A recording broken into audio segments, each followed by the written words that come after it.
Let me start by asking you this question. How effective is your staff meeting?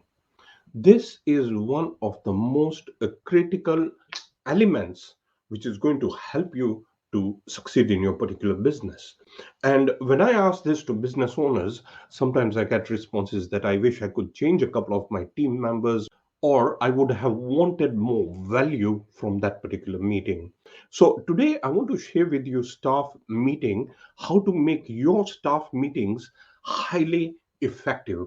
And for those who don't know me, my name is Vijay Mistri. I'm a business transformation and leadership strategist, and I help boards and CEOs of private and family businesses globally. Let us go straight into these key points, which is going to help you to have these highly effective staff meetings. The first rule that I would like you to consider is keep your meetings under an hour. So, 55 minutes, ideally 45 minutes, but it should not go more than 55 minutes. So why do I say that keep your meeting short and under an hour? It's because of the attention span, it's because of the immersion, it is because of the energy levels as well. You need to make sure that you can optimize and maximize. And what I have noticed from businesses which have grown and succeeded is they keep their meetings under an hour. So this is something that you need to consider. 55 minutes, ideally 45 minutes. Now I want to extend one more thing, is that make sure you got a clear agenda.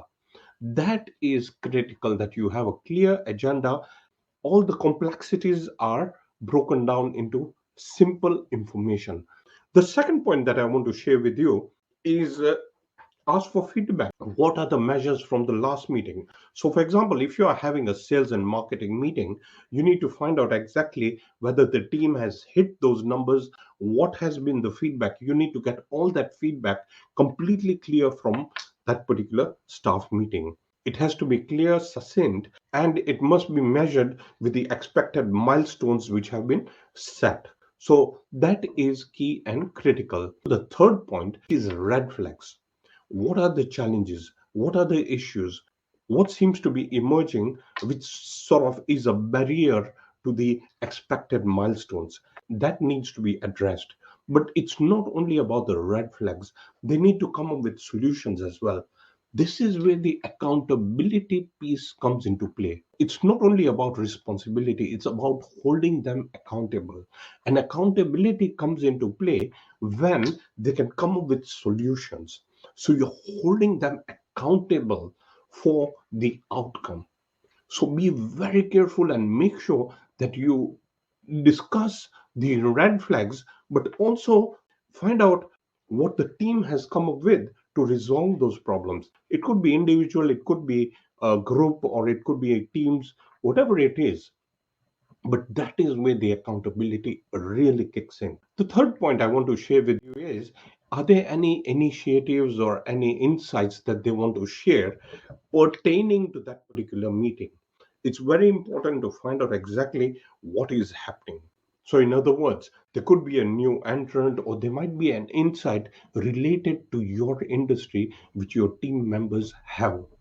Their perceptions, their feelings, those are critical. So address those. Give them a few minutes to address those, because that will help them to unlock a different level of potential. Another key point which I find is going to really add impact is, ask your team to come up with any breakthroughs they might have come up with. So, in other words, innovation, innovative thinking. You're opening up their thinking to creativity and innovation. So it's like a breakthrough. What sort of breakthrough have they come up with? What is that difference that they are going to do to step up their game? How are they going to really progress? In one particular organization, it was a manufacturing company, and I was coaching these team members every 2 weeks. And here's what we used to do: we used to discuss and share breakthroughs. Initially, they didn't get it, they couldn't really think from an innovative standpoint. But as they understood and they got more awareness of this particular breakthrough thinking, they came up with innovative ideas. And some of the team members had their portfolios grow by over tenfold in 12 to 14 months. So the impact that this can really make is just magical. It will take you to another level altogether. So I press upon you to take a few minutes and come up with what is called a breakthrough thinking, where they come up with breakthrough thinking, they can share ideas which is going to help you in your business. And again, this is not confined only to sales and marketing. You could have finance meetings, you could have interdepartmental meetings, whatever meetings that you have this one particular slot of this breakthrough thinking, because that is going to add to the perception, and that is going to help everybody open up to a different level of thinking altogether. And finally, wrap up on a positive note. So remind them about the vision, the bigger picture, the macro level vision of the business itself, and recognize them and appreciate their efforts. This in itself is going to give you a complete impact driven mechanism of running your particular business. So, my dear friends, I hope you found this video useful, and I'll be sharing more videos. So, I press upon you to subscribe, hit the notification bell, and like the video if you like this particular video. Thank you very much. Bye for now.